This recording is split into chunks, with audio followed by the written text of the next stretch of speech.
నొప్పులు వస్తున్నాయా? ప్రాణ పెయిన్ క్లినిక్ లో అధునాతన చికిత్సతో మోకాళ్ళ నొప్పులు తగ్గించుకోండి. నమస్తే, గుడ్ మార్నింగ్.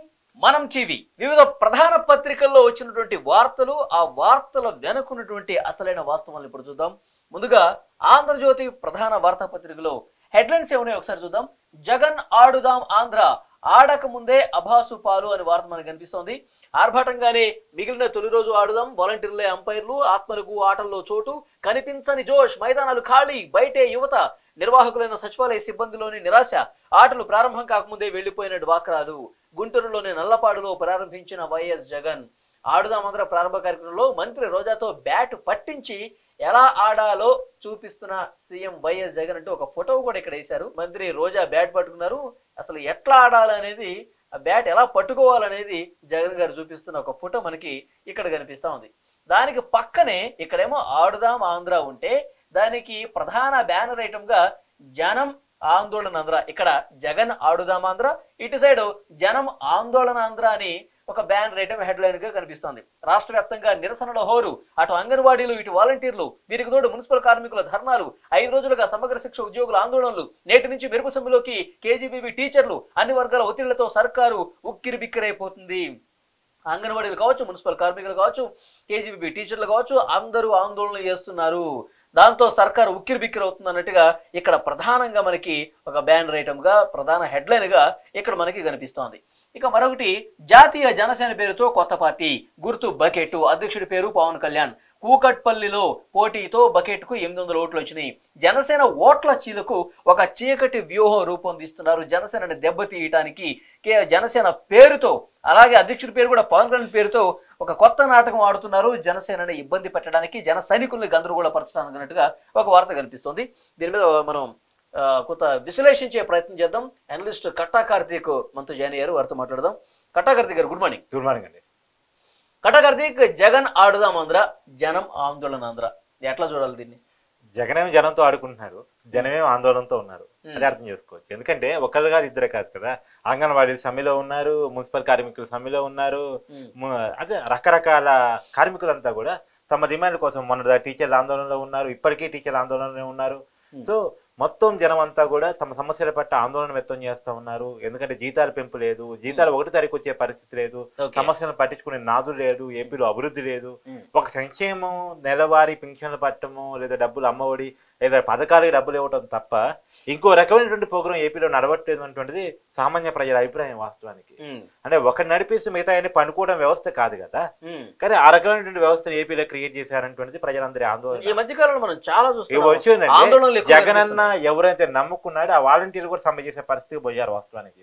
సరే, వాళ్ళని సర్దుమణికి ఇచ్చి సమ్మెను ఆపే ప్రయత్నం చేశారు వాస్తవానికి. కానీ వాళ్ళు ఉద్యోగ భద్రతను కోరుకుంటున్నారు. ఏ గవర్నమెంట్ అయినా, ఎంప్లాయ్ అయినా కోరుకునేది తమ కనీసం ఉద్యోగ భద్రత ఉండాలి, కనీస వేతనం ఉండాలని కోరుకుంటారు. ఇప్పుడు వాళ్ళకి అసలు ఉద్యోగం ఎందుకు? వాళ్ళు కార్యకర్తలు కదా, పార్టీ కోసం పనిచేయాలి కదా. అది వాస్తవానికి పార్టీ కార్యకర్తనే వాలంటీర్గా పెట్టామని చెప్పేసి విజయసాయి రెడ్డి గారు మంత్రులు చెప్పారు. కానీ సరే, ఎంత కార్యకర్త అయినా తమ భద్రత కావాలని కోరుకుంటాడు కదా. వాలంటీర్ పోస్ట్ ప్రభుత్వం వచ్చింది, మాకేదో ఉద్యోగం కల్పించారని, అది నేను వాలంటీర్ పోస్టును కూడా ఉద్యోగాలుగా చెప్పుకున్నాడు కదా జగన్.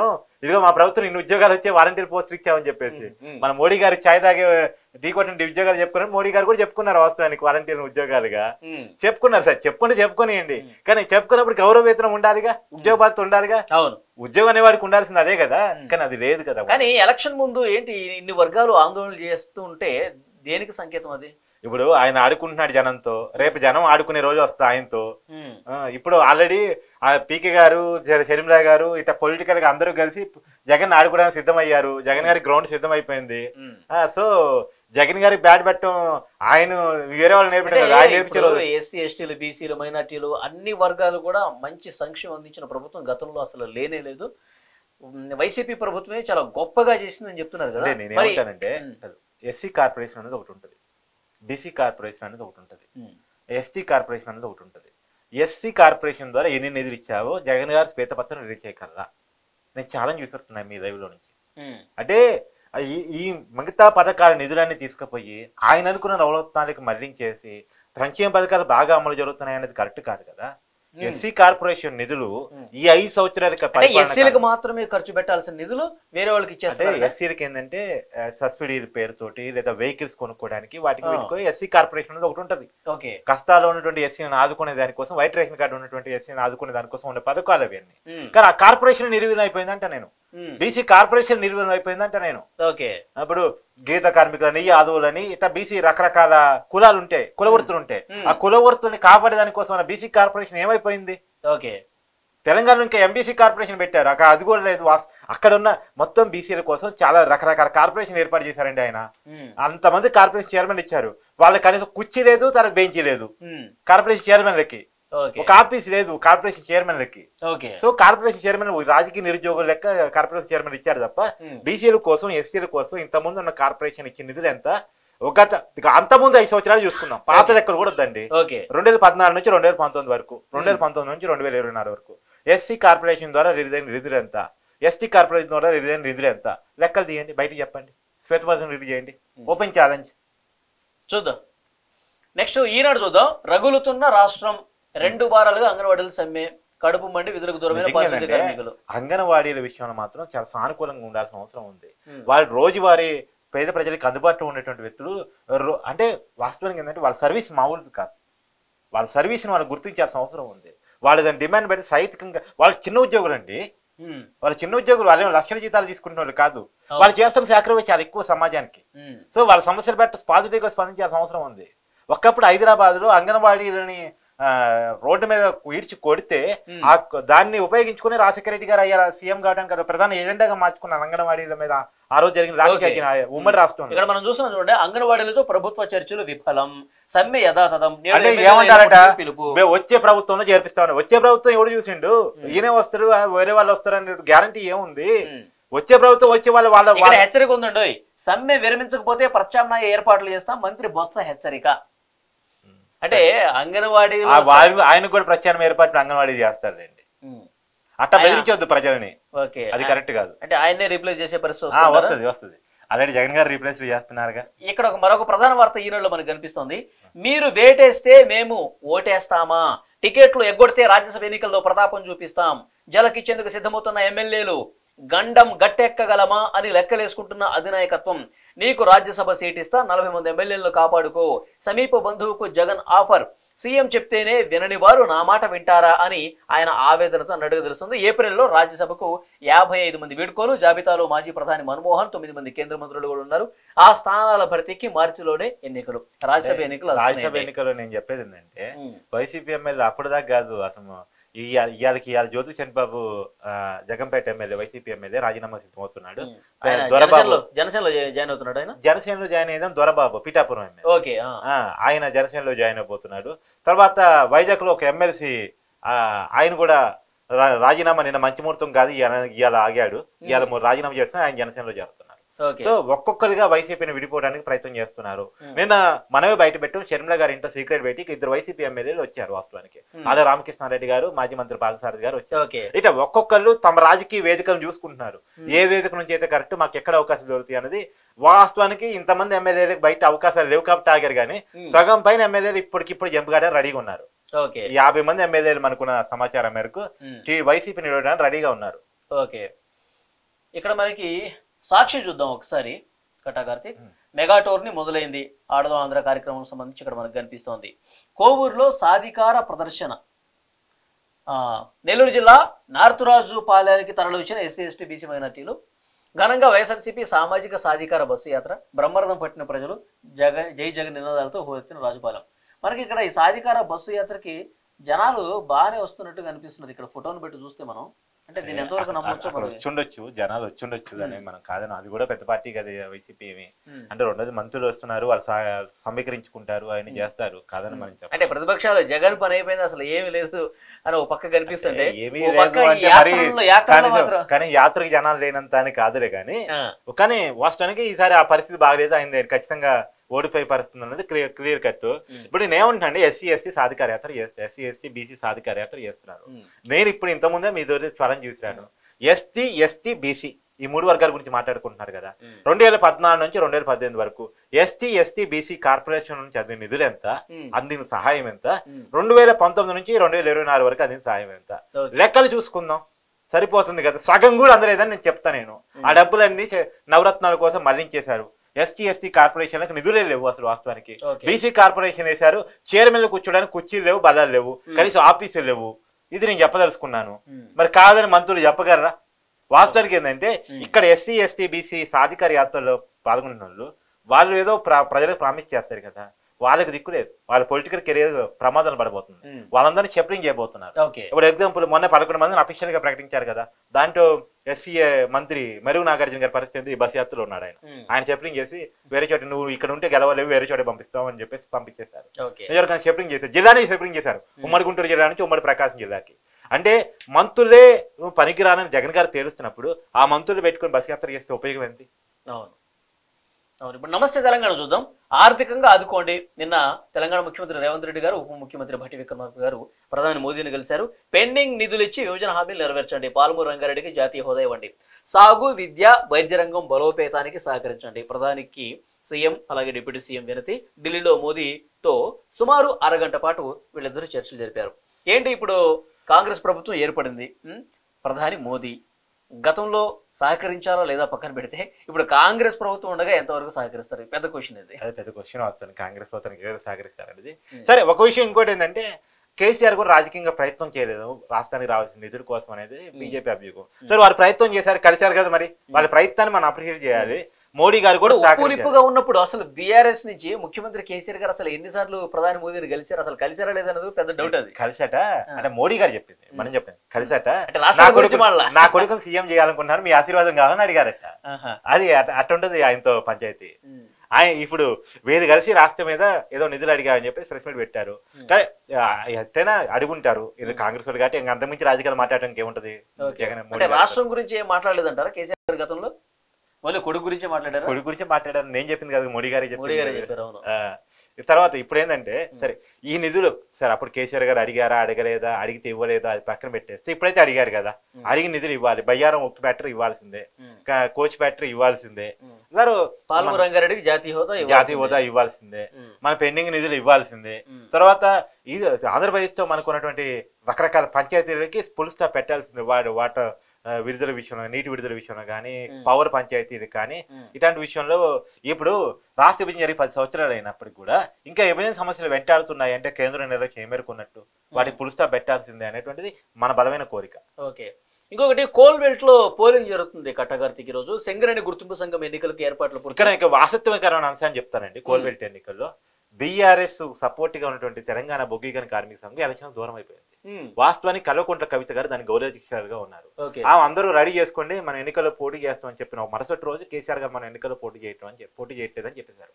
చెప్పి ఆ కవిత గారు కూడా దాని మీద అడిగారట. వాస్తవానికి ఏం మరి కుటుంబంలో ఏం జరుగుతుందో మనకు తెలియదు కానీ ఎందుకు అంత నిన్నదాకా సింగరేణి కాపాడుతాం, ప్రైవేటీకరణ కాపాడుతాం, మేమే సింగరేణికి అది ఇదని చెప్పుకున్నటువంటి కేసీఆర్ గారు సింగరేణి ఉద్యోగులకి గౌరవ వేతనాలు పెంచేసాం, తర్వాత సబ్సిడీ ఇచ్చేసాం అని చెప్పినటువంటి మరి కేసీఆర్ గారు ఎందుకు ఉన్న పలానా సింగరేణి ఎన్నికలకు దూరం అయిపోయారు? దాంట్లో ఉన్న రాజకీయం ఏంటి? ఎందుకు భయపడ్డారు? వాస్తవానికి ప్రజల్లో ఎంత వ్యతిరేకత ఉందని కేసీఆర్ గారు గ్రహిస్తున్నారు అనేటువంటిది వాస్తవం. సింగరేణి ఎన్నికల్లో విషయాన్ని దద్దేయడం అనేది రేపు రాబోయే పార్లమెంట్ ప్రతికూల ఫలితాలు వస్తే కనుక ఇది మరింత ఇబ్బందికి దారితీస్తుంది అన్న ఉద్దేశం. పార్లమెంట్ ఎలక్షన్స్ లో బీఆర్ఎస్ కి ఇప్పుడు వచ్చిన రిజల్ట్ కూడా వచ్చే పరిస్థితి కనపడటం లేదు. అది క్లియర్. ఇప్పుడు జిల్లాలో ఎక్కడ ఒక ఎంపీ స్థానం కూడా గెలిచే పరిస్థితులు లేవు. అధికారం ఉన్నప్పుడే 9 స్థానాలకు పరిమితం. అవును, ఇది ఇప్పుడు అధికారం కూడా లేదు. సో 6 అవుతుందా 3 అవుతుందా? హైదరాబాద్ లో వాళ్ళు మొత్తం సీటింగ్ గెలిచారు. హైదరాబాద్ లో ఇప్పుడు సికింద్రాబాద్ లో కిషన్ రెడ్డి గారు ఉన్నారు గట్టిగా, ఆయన కేంద్ర మంత్రిగా ఉన్నారు. ఆయన సీట్ ఆయన కాపాడుకోగలదు అనేది ఒక నమ్మకం. సో ఆయన కాదని గెలిచే పరిస్థితి లేదు. మల్కాజ్గిరి ఉన్నారు, రేవంత్ రెడ్డి గారు సిట్టింగ్ స్థానం, అది కాంగ్రెస్ నుంచి ఎవరు పోటీ చేసినా రేవంత్ రెడ్డి గారు సిట్టింగ్ స్థానం కాబట్టి ఆయన కొద్దిగా దృష్టి ఎక్కువ పెడతారు, కాంగ్రెస్ గెలిచే అవకాశం ఉంది. సిటీలో ఉన్నదే సిటీలో బీఆర్ఎస్, సిటీలో ఉన్న 2 స్థానాలు గెలవనే పరిస్థితులు ఉన్నప్పుడు జిల్లాలు ఎక్కడ లేదు.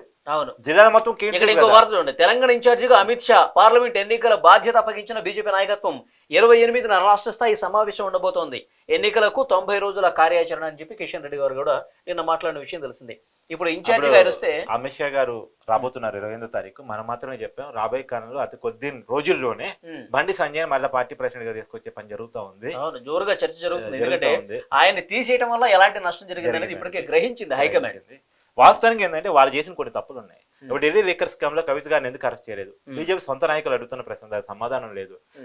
బీజేపీ శాసనసభ పక్ష నాయకుని అప్పుడు ఎందుకు పెట్టుకోలేదు? ఇప్పుడు ఈటల రాజేంద్ర గారు, రఘునందన్ గారు ఇద్దరు ఎమ్మెల్యేలు ఉన్నారు. సార్ రాజాసింగ్ అని టెక్నికల్ సస్పెండ్ చేశారు, ఎందుకు పెట్టుకోలేకపోయారు? అక్కడ మీకు సమాధానం లేదు. కేసీఆర్ కాపాడటం కోసం కేసీఆర్ మీద కేసులు పెడుతున్నాం, జైలుకు పోతాడు, ఎంక్వైరీ చేస్తున్నాం, కాళేశ్వరం అవినీతి ప్రాజెక్టు ఇదంతా విమర్శించారు కదా, ఎందుకు ఒక ఎంక్వైరీ కూడా వేయలేదు? ఇలాంటి ప్రశ్నలకి కనుక సమాధానం చెప్పుకుని ఉంటే బీజేపీకి ఈ పరిస్థితి వచ్చేది కాదు. వాస్తవానికి బీజేపీ బండి సంజయ్ నిర్మాణం ప్రకారం నిజామాబాద్ జిల్లాలో మన ఆదిలాబాద్ జిల్లాలో బలంగా సీట్లు వచ్చాయి. 8 స్థానాల్లో 7 స్థానాలు అక్కడి నుంచి వచ్చాయి. సిటీలో గెలిచింది ఒక రాజాసింగే. కానీ అదే జిహెచ్ఎంసీ ఎన్నికలకి ఒకసారి బ్యాక్ వెళ్ళండి, సిటీలో సగం పైన జిహెచ్ఎంసీ ఎన్నికల్లో బీజేపీ గెలవగలిగింది. మరి ఎమ్మెల్యే స్థానంలో ఎందుకు ఓడిపోయింది? కిషన్ రెడ్డి గారి సొంత అంబర్పేటలో ఎందుకు ఓడిపోయింది? అంటే బీజేపీ స్టాండ్ విషయంలో ప్రజలకు అనుమానాలు ఉన్నాయి. ఆ అనుమానాలకి పటాపంచం చేయగలిగితే, కేసీ గారితో ఉన్నటువంటి ఆలోచన తెప్పుకోగలిగితే ఖచ్చితంగా బీజేపీకి మంచి సీటింగ్ ఇప్పటికీ వచ్చే అవకాశం ఉంది. ఓకే, ఇంకొకటి కరోనాతో ఉస్మానియాలో 2 మృతి. ఇది కొంచెం టెన్షన్ పెట్టే వార్త. మరణానంతరం కోవిడ్ గా నిర్ధారణ. అంటే మనం భయపెట్టొద్దు. వాస్తవానికి ఇతర రోగాలతో అడ్మిట్ అయినటువంటి వాళ్ళు చనిపోయిన తర్వాత వాళ్ళు కోవిడ్ కూడా వచ్చిందని చెప్పేసి, అంటే కోవిడ్ ఇతర రోగాలు ఉన్న వాళ్ళని ఇబ్బంది పెట్టింది తప్ప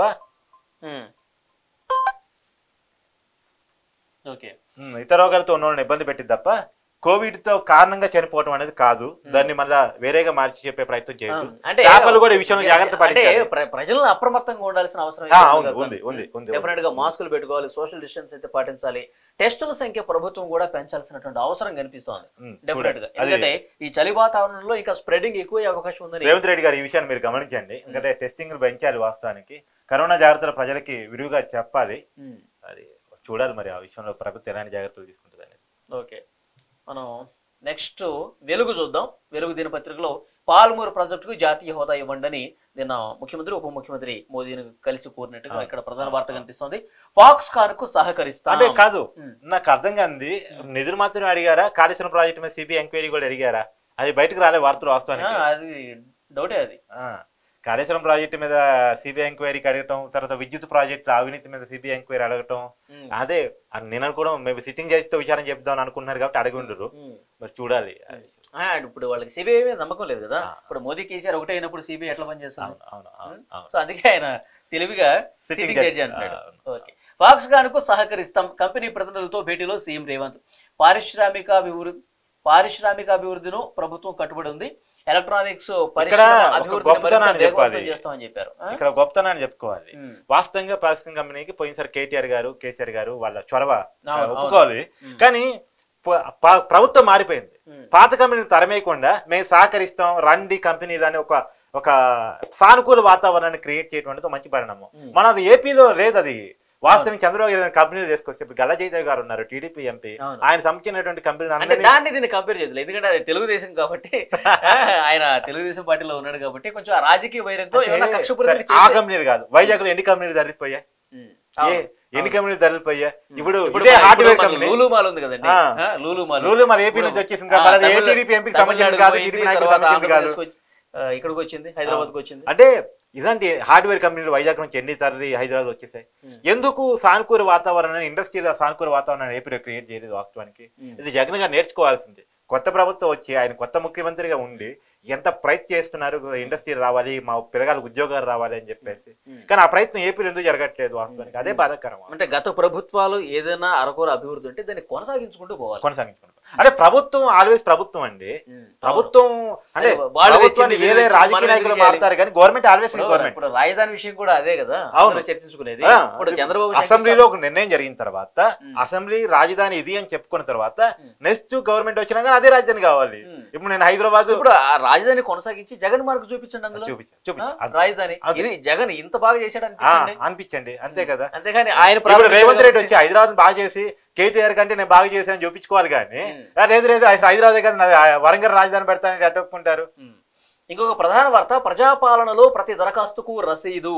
అప్లికేషన్ అందుబాటులో ఉంచిన పొంగులేటి శ్రీనివాసరెడ్డి. దరఖాస్తు చేసుకునేందుకు ఎవరు కూడా కంగారు పడాల్సిన పని లేదు. ఏ రోజున ఏ గ్రామంలో మీటింగ్ ఉంటుందో ముందే చెప్తాం. మారుమూల గ్రామాలు చెంచుల వద్దకు అధికారులు వెళ్ళాలి. 6 గ్యారెంటీలకు సంబంధించి ఫారాలు వారితో పూర్తి చేయించాలి అధికారులు. గత ప్రభుత్వం ఖజానా నుంచి దొంగిలించిన సొమ్మును ఎలా రాబట్టాలో మాకు తెలిసిన కామెంట్. ప్రజావాణి విషయంలో కూడా చాలా అనుమానాలు ఉన్నాయి.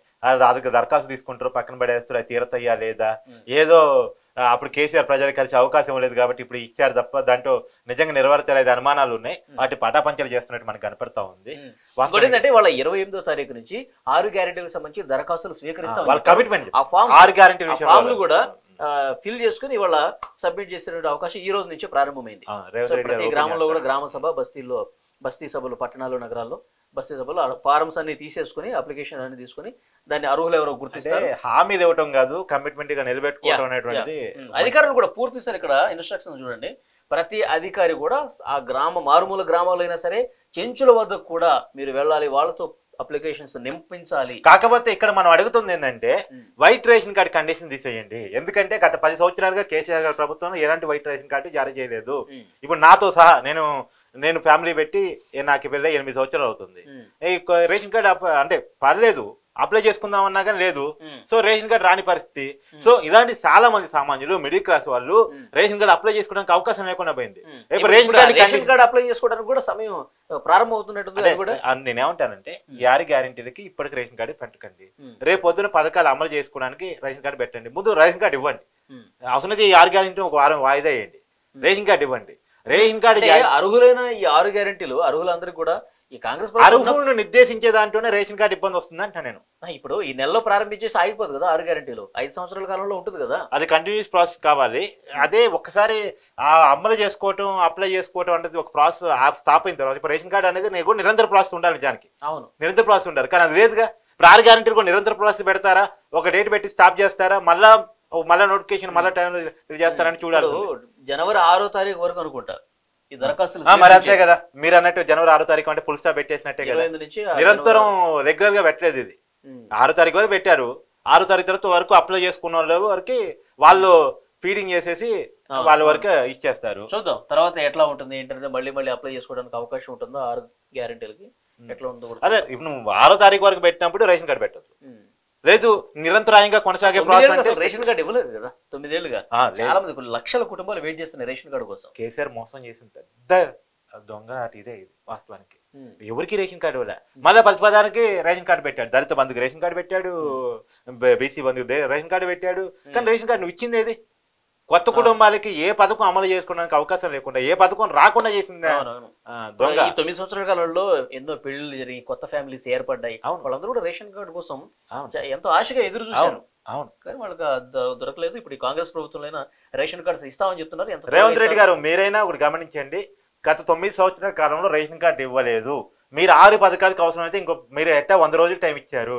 ఇంకొక వారం 10 రోజులు టైం తీసుకోండి. రేషన్ కార్డు వేయండి. ప్రతి కుటుంబానికి రేషన్ కార్డు ఇవ్వండి. వైట్ రేషన్ కార్డు ఇవ్వాలని వాళ్ళకి వైట్ ఇవ్వండి, పింక్ ఇవ్వగలిగిన వాళ్ళు పింక్ ఇవ్వండి. వాళ్ళ ఆదాయం బట్టి ఇవ్వండి. కాబట్టి అది ఇచ్చిన తర్వాత మాత్రమే ఆ కండిషన్ పెట్టండి. లేదు మీరు కమిటెడ్ గా 6 గ్యారెంటీలు ఇవాళ నుంచి అమలు చేద్దాం అనుకున్నారో చేసుకోండి. కానీ రేషన్ కార్డు కండిషన్ పెట్టకండి. దానివల్ల ఏంటంటే చాలా మంది ఈ 9 సంవత్సరాల కాలంలో పెళ్ళైనటువంటి వాళ్ళు చాలా మంది మిస్ అయ్యే అవకాశం ఉంది. సామాన్యులకి ఈ పథకం మీరు ఏ ఉద్దేశంతో అయితే ఈ పథకాలను పెడతా ఉన్నారో ఆ ఉద్దేశాలు నెరవేరే అవకాశం లేకుండా పోయే అవకాశం ఉంది. కాబట్టి ఆ పని చేయండి. అంటే అర్హులకి ఈ పథకాలు అందించే ఉద్దేశం పూర్తిగా నీరు గారే పరిస్థితి కనిపిస్తుంది. అందరూ అర్హులకి అవకాశం ఉండదు కదా. అది అందుకని డెఫినెట్ గా రేషన్ కార్డు అనేది ప్రస్తుతానికి తీసేయండి. లేదంటే అందరికీ రేషన్ కార్డులు ఇచ్చిన తర్వాత పూర్తి స్థాయిలో ఈ 6 పథకాలు అమలు చేస్తే బాగుంటుంది అనేది కూడా కింద స్థాయిలో పేదలను కూడా అభిప్రాయంగా మనకు కనిపిస్తోంది. ఏం కార్తీక్? ఓకే, ఇది ప్రధాన పత్రికల్లో వచ్చిన వార్తలు. ఆ వార్తల వెనుకున్నటువంటి అసలు వాస్తవాలు. Thank you very much.